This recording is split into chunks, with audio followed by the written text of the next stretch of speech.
Hello again, everyone. I'm Dr. George Simon, and welcome to another edition of the new Character Matters program.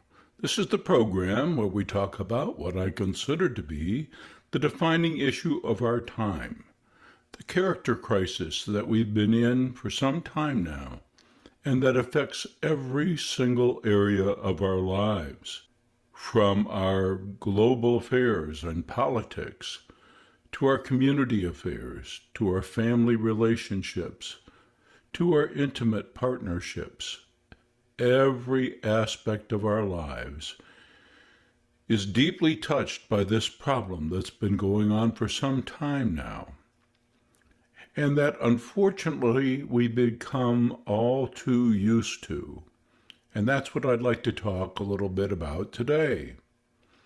I'd like to talk about the most insidious aspect of the character crisis, and that is the fact that we've become uncommonly used to it all, that we've come to expect no better of ourselves and of each other.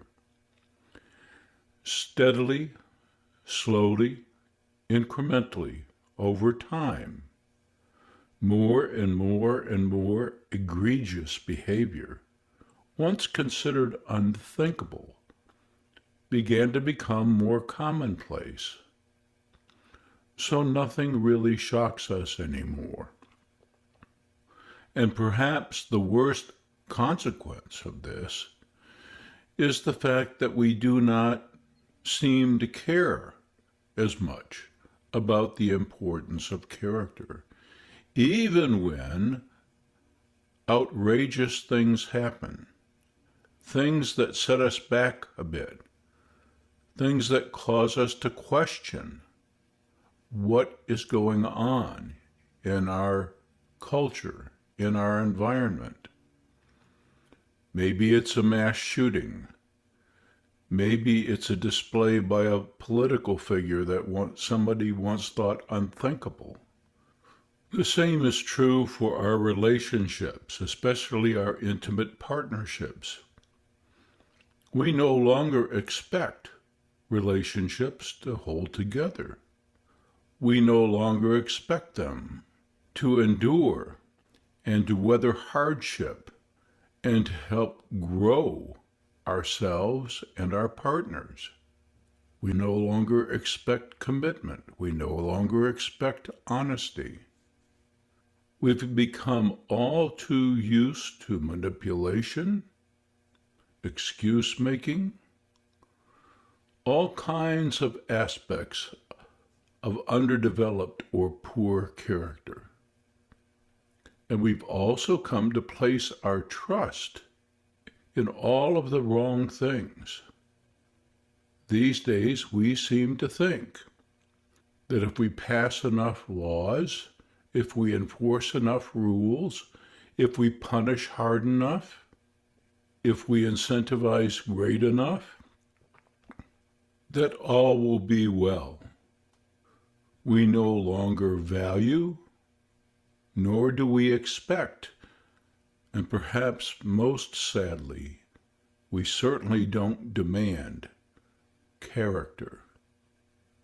Now, I am not saying that everything was better back in the good old days. That's not my point. We have always had our troubles. And there have always been nefarious characters among us. There have always been bad actors. But slowly, incrementally, over time, things have indeed gotten worse with respect to character issues. It's reflected in every aspect of our lives. There were once words, vulgar, demeaning, harsh words, reserved for the really deep wounds that we suffered and felt the need to express our outrage about. Now these words are bandied about so loosely and so commonly that there's almost nothing left. There are no words to say when we are truly deeply outraged. It's a matter of desensitization. We human beings have an incredible capacity to habituate over time, to get all too used to certain things that incrementally, slowly, insidiously become more commonplace. This is what happens in the case of addiction many times. This is how addictions get going. The way we are wired as humans, we can become all too used to anything that's introduced slowly enough, gradually enough. And the same is true with the character crisis. Slowly, incrementally, over time. Behavior once regarded as totally unacceptable became so commonplace that nothing shocks us anymore. Now, this is so important. I mention in all my books a fact too much ignored in a lot of the material you find on the internet these days of a psychological or sociological nature. I mentioned that character disturbance is a spectrum phenomenon. It exists along two continua, one of type, the other of degree. Some character disturbances on the weak end of the spectrum are barely noticeable. And unfortunately, what's happened is that even character disturbances at the extreme end of the spectrum have become so much more common that what constitutes extreme in our mind has changed over time. One wonders what it would take to outrage us. And one of the biggest reasons why our relationships don't hold together is that on the front end, we don't do very much character vetting. We no longer expect it or demand it. So when someone we're becoming involved with blames the 5 past failed relationships or marriages on just the wrong person or somebody else's fault, we accept it readily. And then, not surprisingly, we're shocked and dismayed when things go south. In order to really care for yourself, in order to have any real regard for yourself, it behooves us all to do some vetting, to do some homework, to learn how to properly ascertain the character of the individual we're becoming involved with. Sadly, these days, many of us don't know how to go about that process. What signs to look for? Worse, many times, even when we do observe the warning signs, we're too ready to give folks a pass, and it will always come back to haunt us. All my work, all of my books, all of my writings online, all of it is geared to helping restore the importance of character once again in our lives, and to give folks the tools not only to better ascertain it, but also to develop it in themselves. It is a misconception that people cannot and do not grow in character, and that individuals with character disturbances can't become better persons. True, as I've mentioned before, there are individuals who are so severely character disturbed, whose character disturbance lies at the far end of the spectrum, who cannot be assisted by the means that we have available to us today. That is true.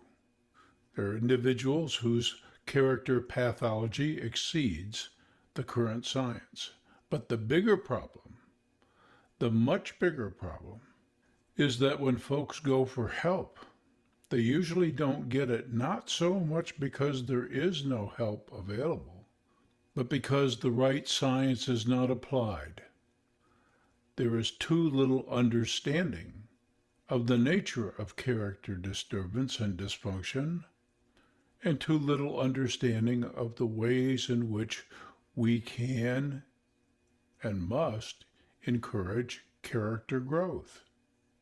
Most of us have already learned the life lessons that I outline in my book, Essentials for the Journey, that help us to grow in character. But some of us have not. And there are methods to encourage such growth. And just as they say in the 12-step programs, the first step in ameliorating a problem is correctly labeling and identifying it. And when character is the issue, it has to be focused on like a laser beam and in a certain way. And I'll have more to say about that in an upcoming podcast. Suffice it to say, however, that character disturbance is the defining issue of our time, and the times could not be more tenuous. And by tenuous, I mean that we're in a time of deep transition. A lot of the old metaphors, a lot of the old traditions are not working for many people. But some things never change, including the importance of character and the principles that make for good character. I do believe that we're on the threshold of a new age, an age that will be defined by a reclaiming of important principles. And the task before us is daunting, too, because so many folks among us grow and develop in atmospheres not conducive to the development of good character. But therein lies the key. It always has, it always will. The answer lies with character. It's the only thing that can save us and will help restore it once again the same way we got into this character crisis in the first place.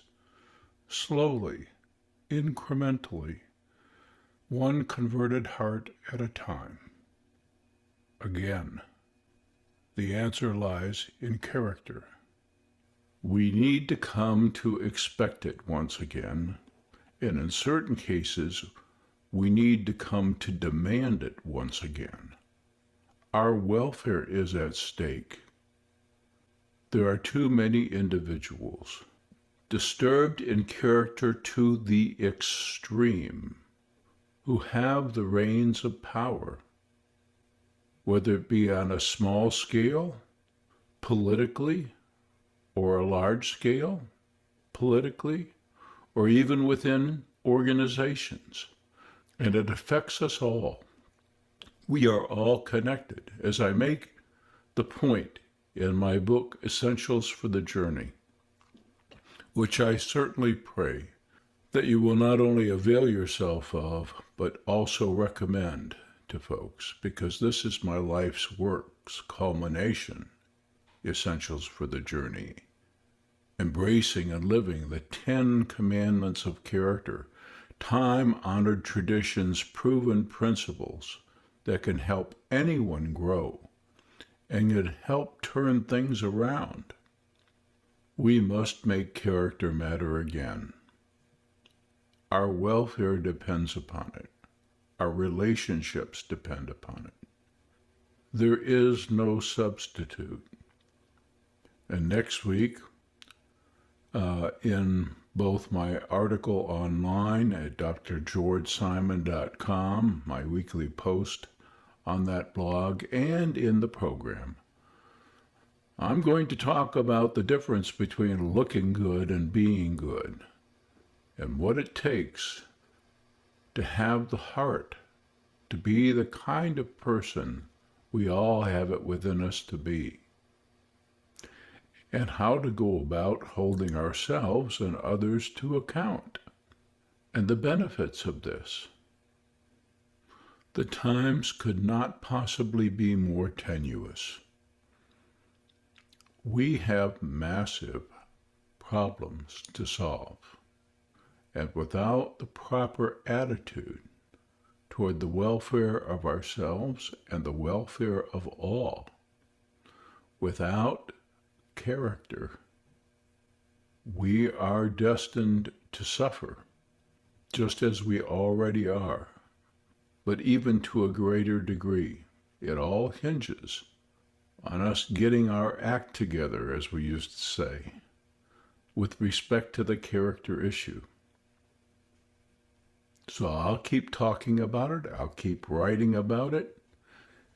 And next time on the next edition of the new Character Matters program, I'm going to be talking about just how the process of being good, instead of just looking good, really has to happen, and what changes of heart have to take place, and how we foster that, especially among each other, within our families, within our relationships, and even within ourselves.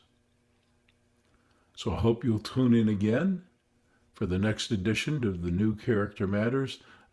I hope you'll avail yourself of all of the free articles, the many hundreds of articles available online at drgeorgesimon.com, and of my books, the international bestseller In Sheep's Clothing, Understanding and Dealing with Manipulative People, still the go-to book on manipulative personalities, Character Disturbance, The Phenomenon of Our Age, the book that explains the wide range of character dysfunction that you're likely to encounter in your relationships, how to recognize the signs, how to deal with problems, and especially what to look for in the way of the kind of help that can really help.